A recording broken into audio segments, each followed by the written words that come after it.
Meu querido, minha querida, hoje vamos ao livro Técnica da Mediunidade, de C. Torres Pastorino.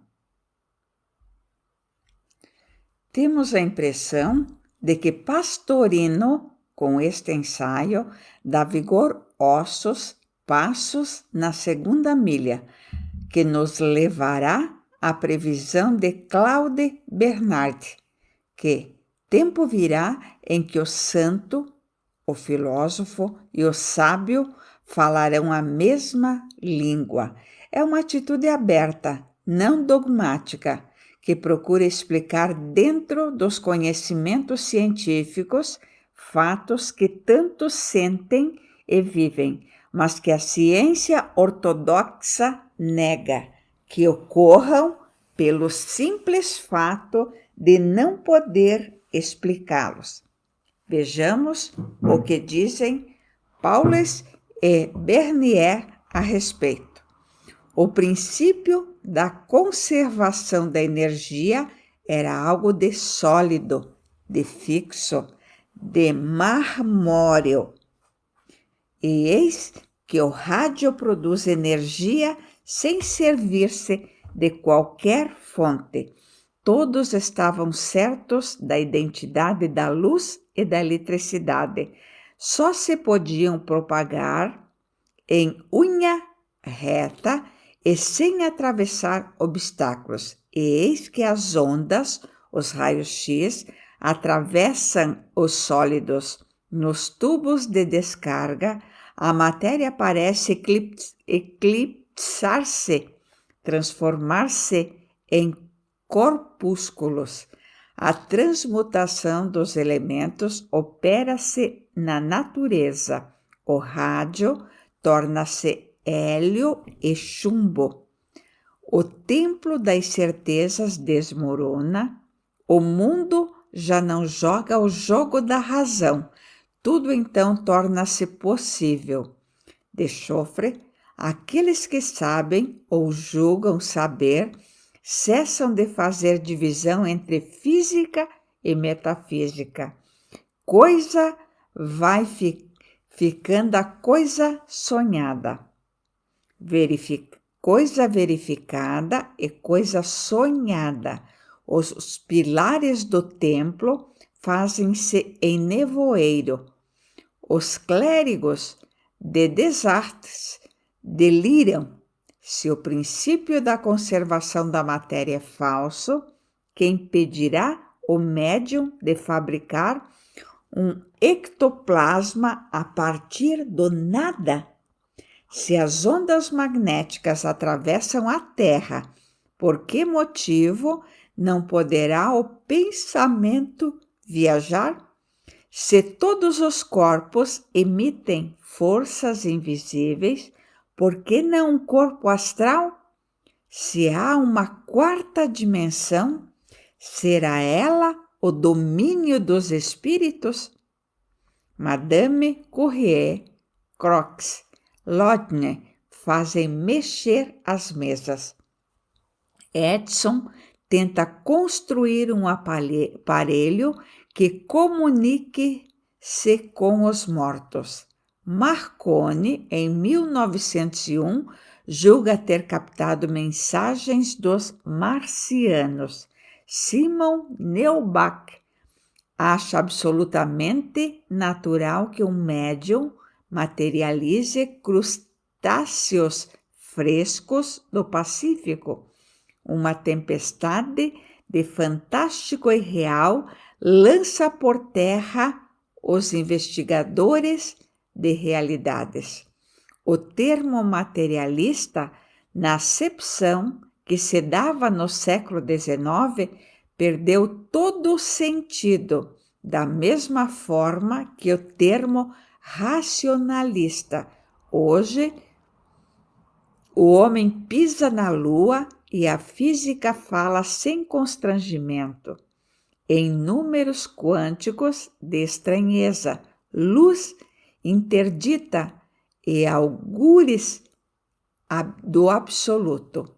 E Deus não é mais obrigado a seguir na astronomia, a geometria euclidiana, conforme demonstrou Einstein, e o fantástico tem possibilidade de ser real quando Bertrand Russell disse Heisenberg, um grande físico da atualidade, o espaço em que se desenvolve o ser espiritual do homem tem outras dimensões, além daquela em que se desenvolveu durante os últimos séculos.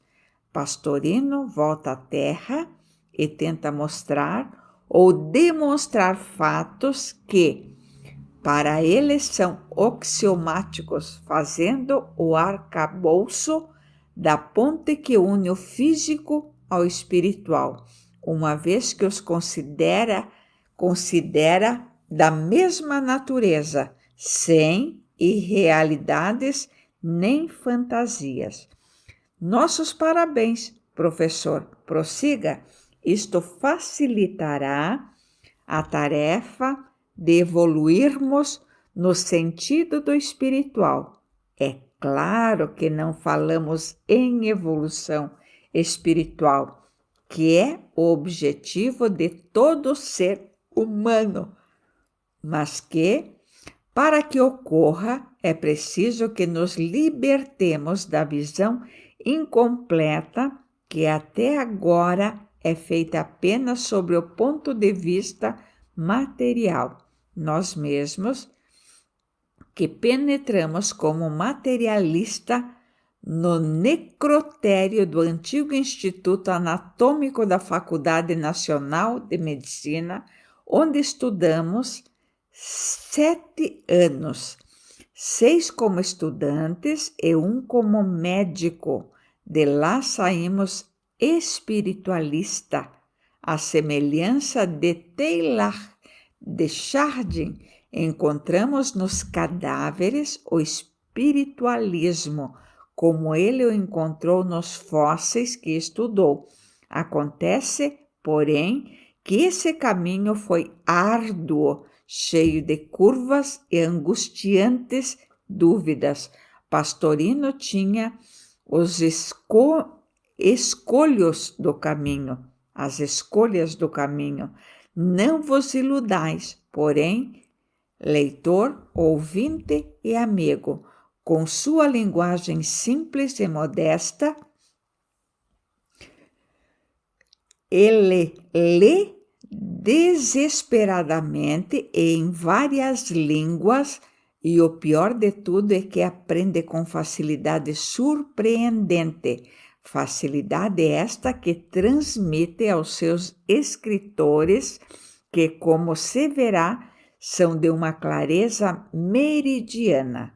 Manuel Carlos Neto Souto, doutor em medicina, general da brigada. Este livro e este vídeo não é mais publicado por razões desconhecidas. Pedimos aos detentores dos direitos autorais desculpas por o termos escaneado e agora gravado.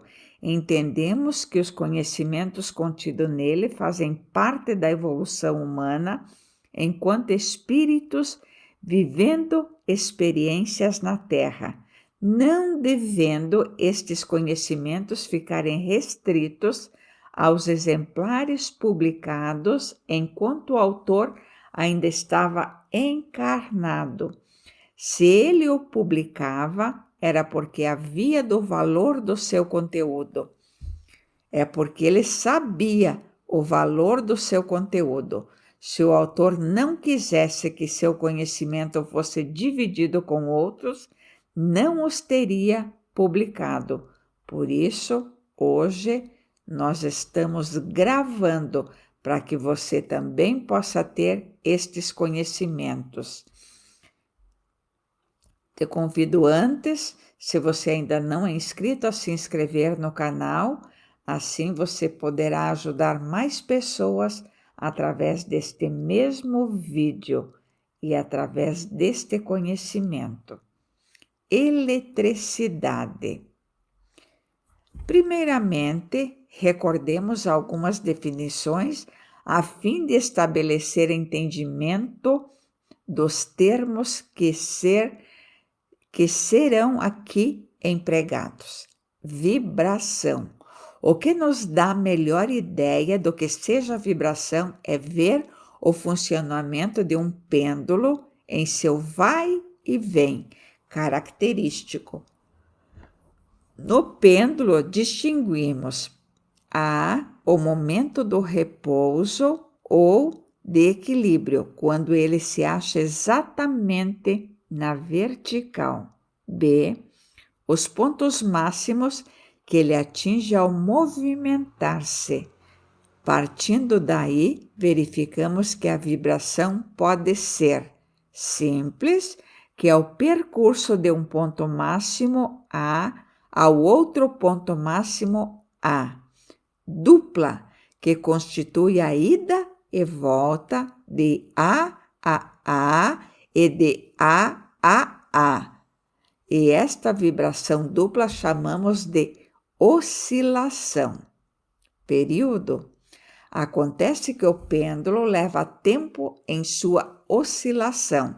Então, chamamos período o tempo de uma oscilação medida em segundos, e para que a medida seja bastante precisa, costumamos dividir a oscilação em 4 partes, denominadas fases. Primeira fase, de A a B. Segunda fase, de B a A. Terceira fase, de A a B. Quarta fase, de B a A. A frequência. Denominamos frequência ao número de oscilações executadas durante um segundo. Quanto maior a frequência, mais alta é ela. Quanto menor, mais baixa. Então, se executar 10 oscilações por um segundo, a frequência é baixa, se realizará 10.000 oscilações em um segundo, a frequência é alta. A frequência é medida por ciclos, então o número de ciclos é o número de oscilações, ou seja, frequência, contadas ao passar por determinado ponto durante um segundo. Onda. Como nada existe de imóvel, também a oscilação, frequência ou vibração caminha de um lado para outra, e essa vibração que caminha chamamos de onda. Corrente.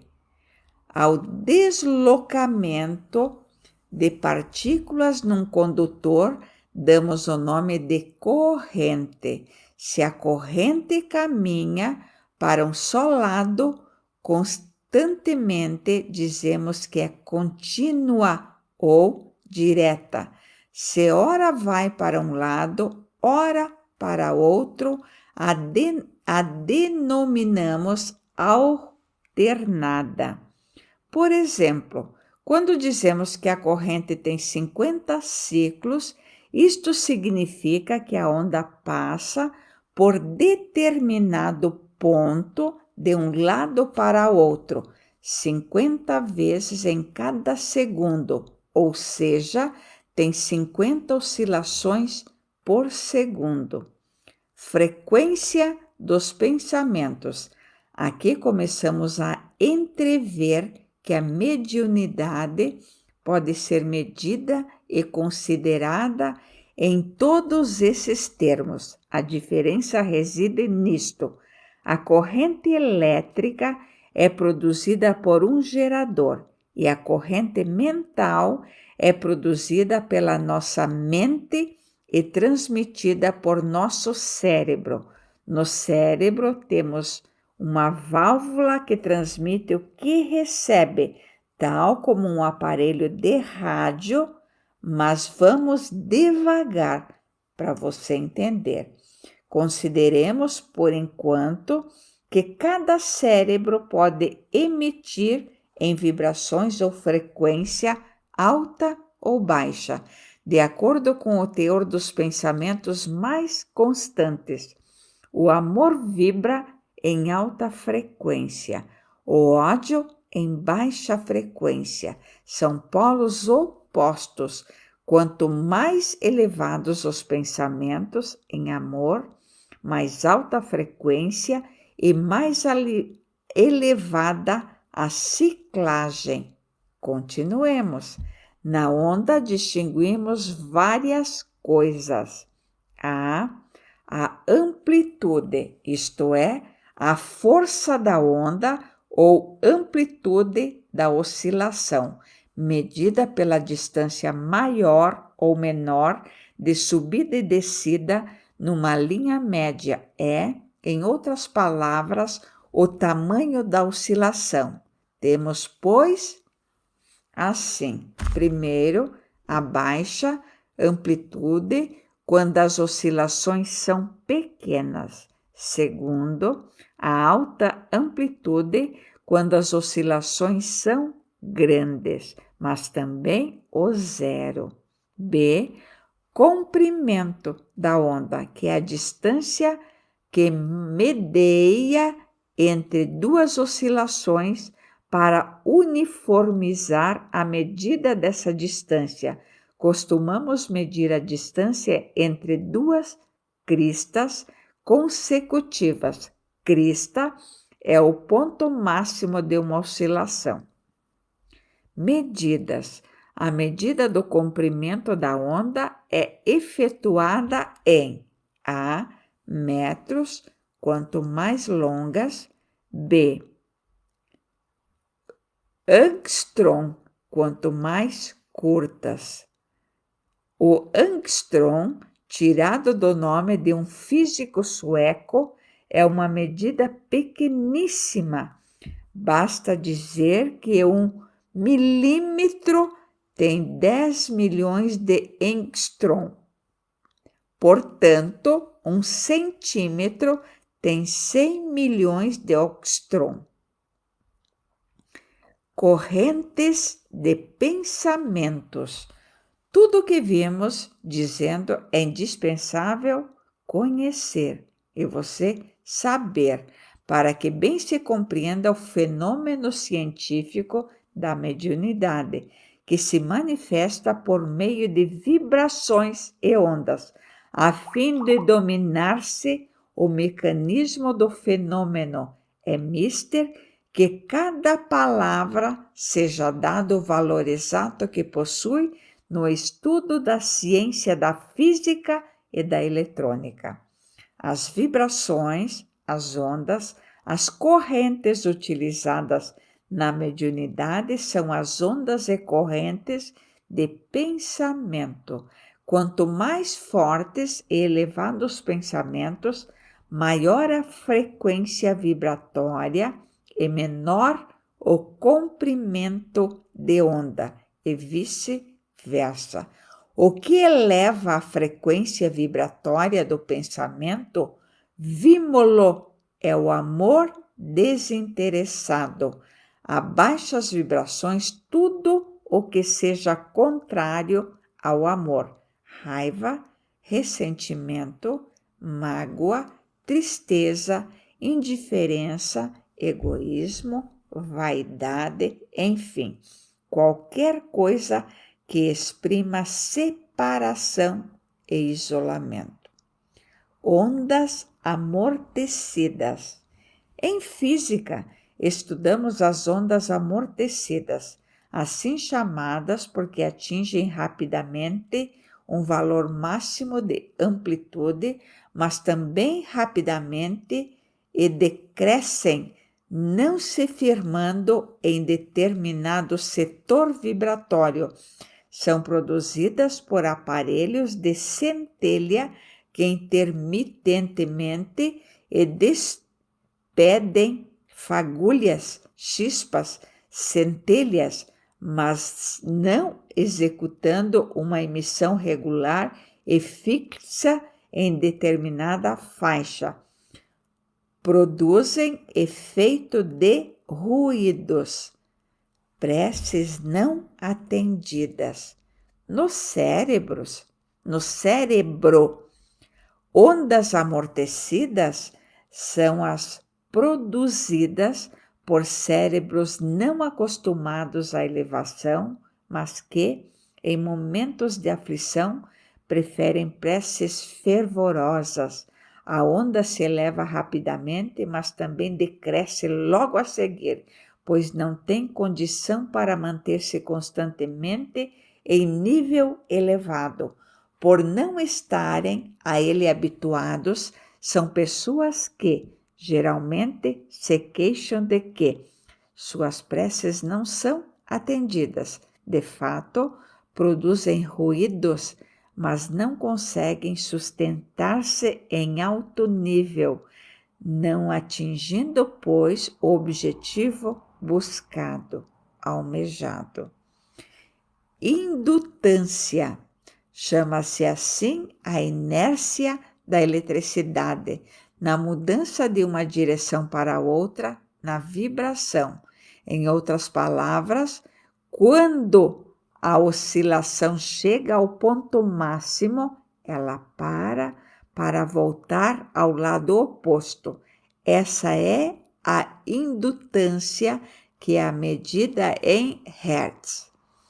Momentos de silêncio.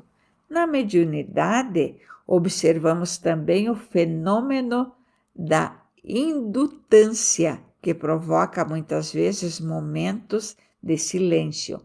O médium treinado permanece calado nesses momentos. O não desenvolvido intromete aí pensamentos seus, colaborando na manifestação externa.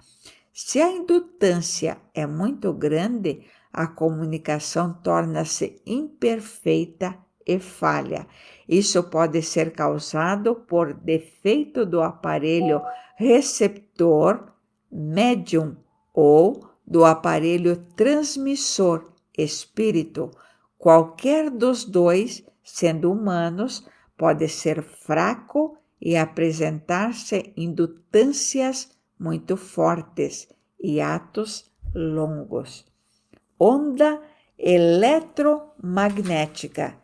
Vemos então que onda é uma partícula que se desloca em movimento oscilatório. Acontece, porém, que ao deslocar-se provoca um campo magnético.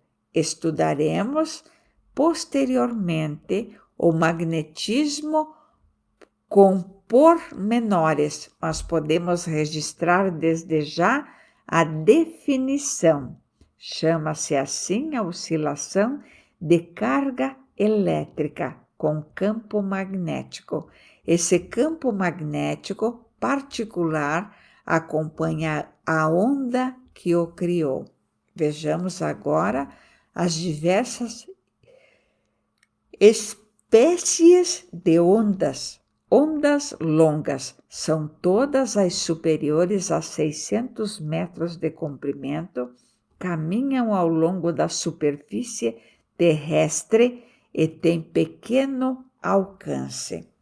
Ondas médias são as de comprimento entre 150 a 600 metros.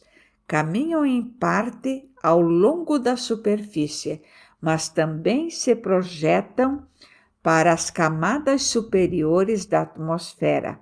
Têm alcance maior que as anteriores, embora não muito grande.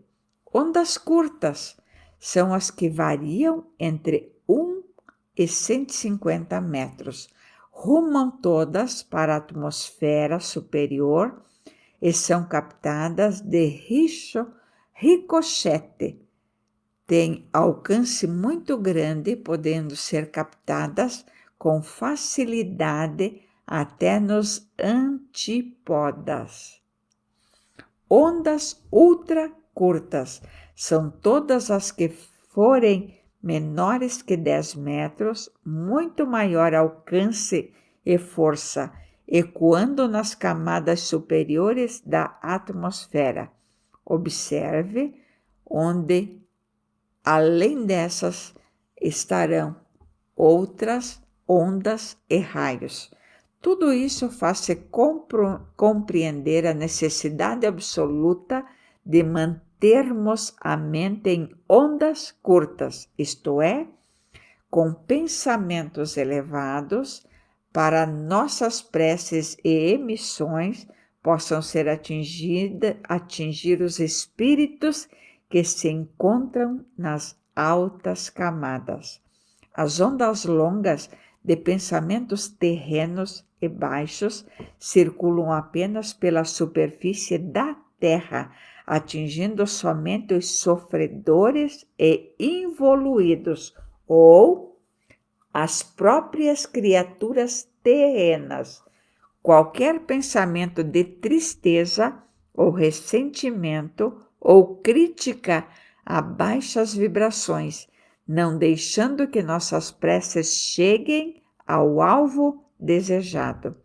Por isso disse Jesus: quando estiveres orando, se tem alguma coisa contra alguém, perdoa-lhe. Mateus 11, 25. E mais, se estiveres apresentando tua oferta no altar, e aí lembrares de que teu irmão tem alguma coisa contra ti, deixa ali tua oferta diante do altar. Vai primeiro reconciliar-te com teu irmão e depois vem apresentar tua oferta. Mateus 5, do 23 ao 24. Impossibilidade, digamos, científica, não pode haver sintonia. A prece não pode, científica e matematicamente, atingir os planos que desejamos, porque estamos desintonizados. Não se trata de maldade ou exigência dos espíritos superiores, mas não chega a eles nossa prece, da mesma forma que um rádio só de ondas curtas não pode captar os sinais de ondas longas e vice-versa. Cada um, a ciência o comprova experimentalmente, só pode comunicar-se com seus afins em vibração. Por isso, repete sempre: o Evangelho, mais do que um repositório teológico, é um tratado de ciência apenas expresso em termos de sua época. Quando as ondas caminham, podem formar uma corrente elétrica.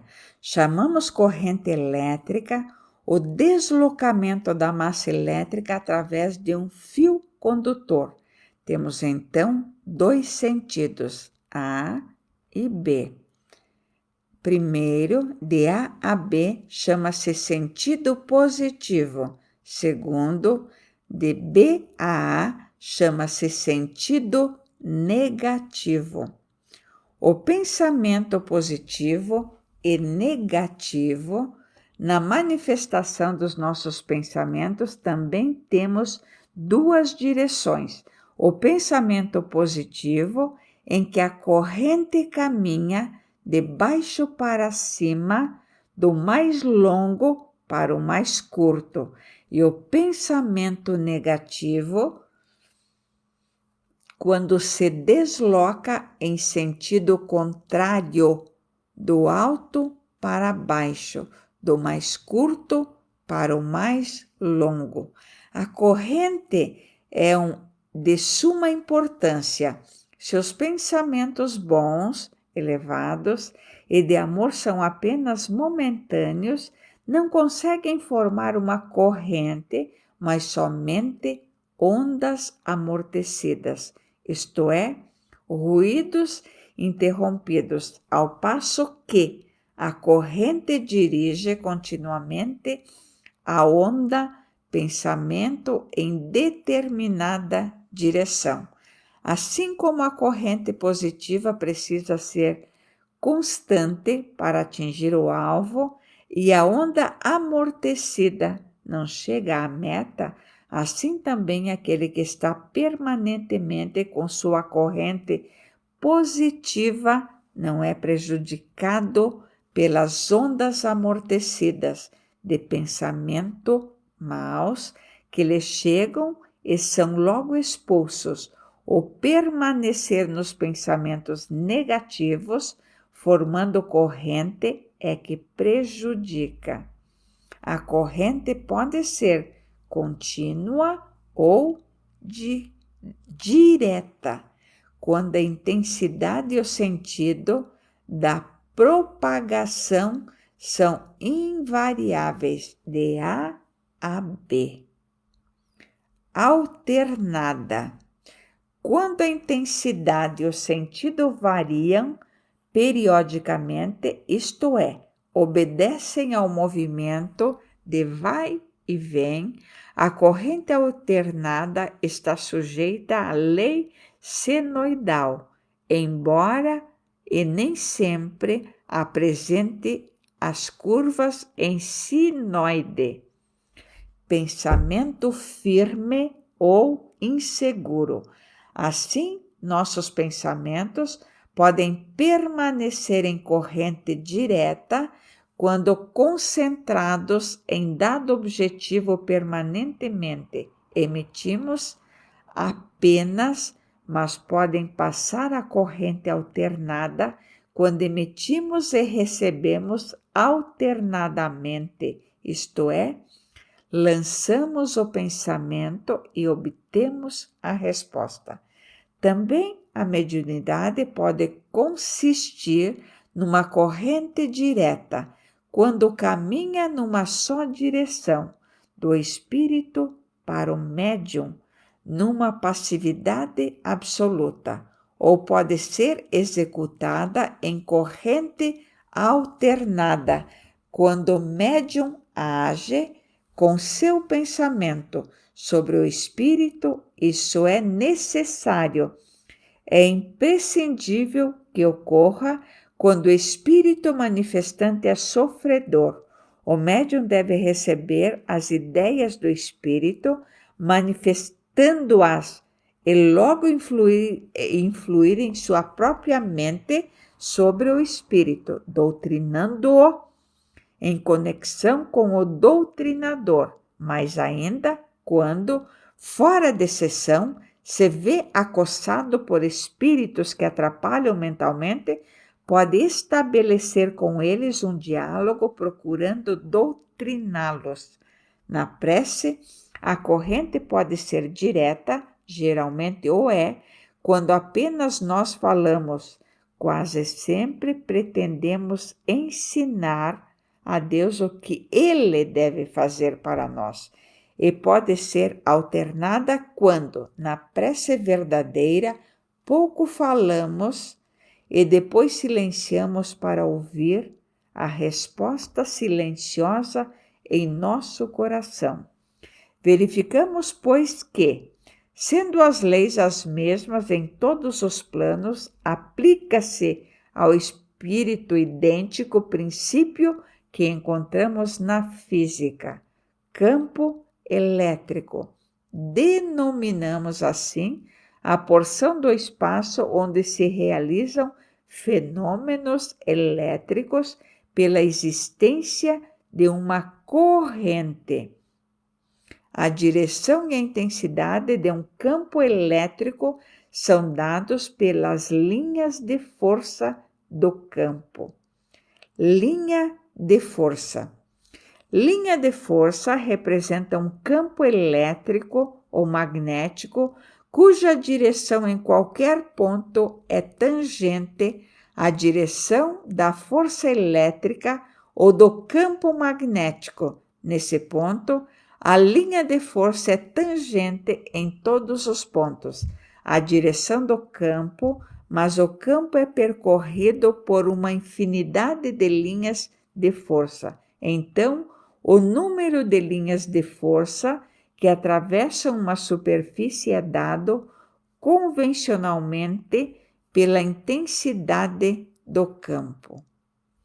Aqui novamente encontramos algumas aplicações interessantes.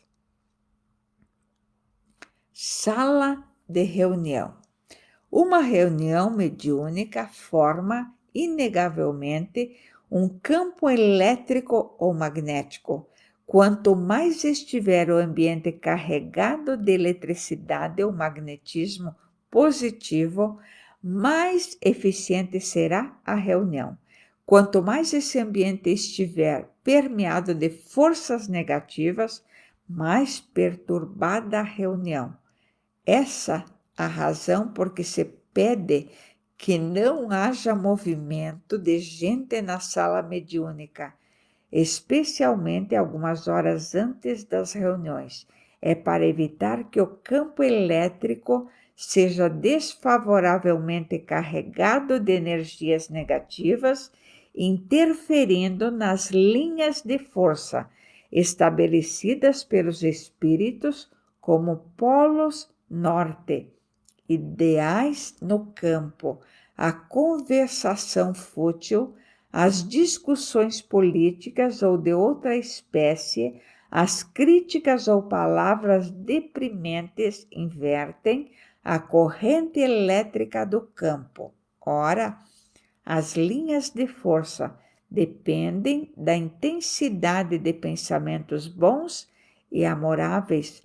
Quanto mais numerosos e fortes essas linhas de força, tanto mais propício o campo elétrico para as comunicações eletromagnéticas entre desencarnados e encarnados. Não se trata de religião nem de pieguismo. É um fenômeno puramente físico, de natureza elétrica. Quem pretende fazer reuniões espíritas eletromagnéticas sem preparar antes o campo elétrico-magnético sujeita-se a decepções de toda ordem, a interferências, a fracassos. Note-se, porém, que o campo elétrico pode também ser perturbado por entidades desencarnadas que vivem no ambiente por não ser calmo e amoroso, ou que sejam trazidos pelos frequentadores que tenham tido discussões ou raivas durante o dia. As entidades desencarnadas têm a mesma capacidade que as encarnadas de emitir ondas eletromagnéticas de pensamento. O que evita esses aborrecimentos é uma corrente mais forte, que a tudo se superponha, e o melhor gerador da força eletricamente superior é a prece. Condensador. Chamam-se condensadores ou capacitores os aparelhos constados de tal maneira que tenham intercalados corpos bons condutores de eletricidade, material insolante e dielétrico. O fato de não se tocar entre si os condutores faz que a corrente, mesmo não passando de um ao outro, provoque a criação entre eles de um campo elétrico. Assim, um condensador cria um campo elétrico entre cada chapa no espaço ocupado pelo material isolante. Os condensadores, quando um circuito sintonizado, podem ser fixos, quando recebem e emitem energia num só comprimento de onda, sem direcioná-las. B. Variáveis, quando tem possibilidade de selecionar os diversos comprimentos de onda de acordo com a maior ou menor superfície do campo estabelecido pelas placas. Todos conhecem os condensadores variáveis em nossos receptores. Os médiums no ambiente mediúnico, os assistentes e médiums são verdadeiros condensadores que formam o campo eletromagnético. Entre cada criatura existe o material isolante, o ar atmosférico. E por isso o campo se tornará mais forte quando houver mais de uma pessoa. Aqueles que não são médios funcionam como os condensadores fixos, que recebem e emitem energias num só comprimento de onda, não sendo capazes de distinguir as diversas estações transmissoras, os diversos espíritos, e não podem por isso receber e transmitir as mensagens deles. As ideias ficam confusas e indistintas. Já os médiuns são verdadeiros condensadores variáveis, com capacidade para selecionar os espíritos que chegam, então recebem e transmitem cada comprimento de onda por sua vez, dando as comunicações de cada um de per si. Quanto maior a capacidade do médium de aumentar e diminuir a superfície do campo estabelecido pelas placas, tanto maior a capacidade de receber espíritos de sintonia diversa, elevados e sofredores. Há médiuns, porém, que parecem fixos em determinada onda, só recebem e transmitem determinada espécie de espíritos, provando que, com isso, a falta de maleabilidade de sua sintonia. Para modificar a sintonia, o condensador variável movimenta as placas, aumentando ou diminuindo a superfície do campo. Os médiuns podem obter esse resultado por meio da prece, modificando com ela o campo elétrico e conseguindo assim captar e retransmitir às estações mais elevadas os espíritos superiores.